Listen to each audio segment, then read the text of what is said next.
নমস্কার বন্ধুরা, আমি অরিন্দম চলে আসলাম আজকে এই মুহূর্তে বিরাট একটা আপডেট নিয়ে। সুপ্রিম কোর্ট থেকে কিন্তু এসসি এসটিদের ওপর কিন্তু যে সংরক্ষণ আইন আছে, সংরক্ষণ বিধি আছে, সেটা কিন্তু পরিবর্তন করতে চলেছে। না পুরোপুরিভাবে উঠবে না, উঠেনি এবং উঠবেও না, কিন্তু একটু পরিবর্তন করা হয়েছে। পরিবর্তনটা কি হয়েছে? ওবিসিদের মধ্যে যেমন ওবিসি এ ওবিসি বি আছে, ঠিক সেম এবার এইতে এসসি এসটিদের মধ্যেও করবে। সো ভিডিওটা কন্টিনিউ করুন এবং আপডেটটা আপনারা জেনে নিন। কোটার মধ্যে কোটা সংরক্ষণে যুগান্তকারী রায় সুপ্রিম কোর্টের, বিস্তারিত জেনে নিন। সুপ্রিম কোর্টের যুগান্তকারী রায়, তপশিলি জাতি ও উপজাতি কোটার অনুমোদন দিয়েছে সুপ্রিম কোর্ট। আদালত বলেছে কোটা বৈষম্য বিরোধী নয়। সুপ্রিম কোর্টের 7 বিচারপতির বেঞ্চ বলছে যে রাজ্য সরকার তপশিলি জাতি এবং তপশিলি উপজাতিদের মধ্যে উপবিভাগ তৈরি করতে পারে, যাতে মূল এবং অভাবী বিভাগগুলি সংরক্ষণ আরও সুবিধা পাবে। সুপ্রিম কোর্ট বলেছে কোটার মধ্যে কোটা থাকবে যুক্তিসঙ্গত পার্থক্যের ভিত্তিতে। রাজ্যগুলি এই বিষয়ে তাদের ইচ্ছা অনুযায়ী কাজ করতে পারবে না।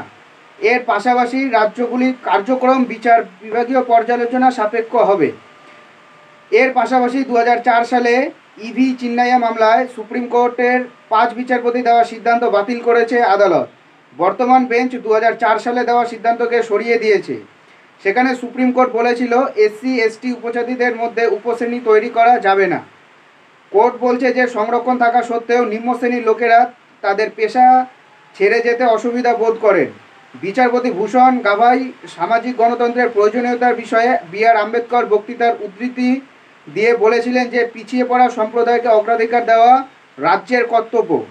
তপশিলি জাতি তপশিলি উপজাতি বিভাগের কিছু লোকই সংরক্ষণের সুবিধা ভোগ করছে, কিন্তু স্থল বাস্তবতা অস্বীকার করা যায় না। এসসি এসটির মধ্যে কিছু বিভাগ রয়েছে যারা শতাব্দী ধরে নিপীড়নের সম্মুখীন হচ্ছে। বিচারপতি গাভাই বলেছেন যে উপশ্রেণীর ভিত্তি হলো একটি বৃহত্তর গোষ্ঠীর মধ্যে একটি গোষ্ঠী বেশি বৈষম্যের সম্মুখীন হয়। তিনি আম্বেদকরের একটি বিবৃতি পড়েন যা বলে যে ইতিহাস দেখায় যে যখন নৈতিকতা অর্থনীতির মুখোমুখি হয় তখন অর্থনীতি জয়ী হয়।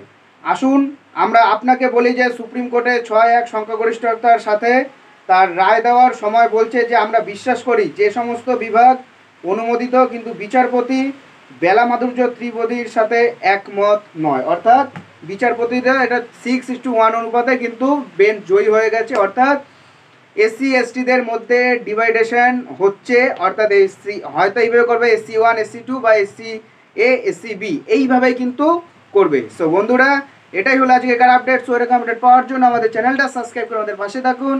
দেখা হচ্ছে পরের ভিডিওতে। ভালো থাকবেন সবাই। নমস্কার, জয় হিন্দ।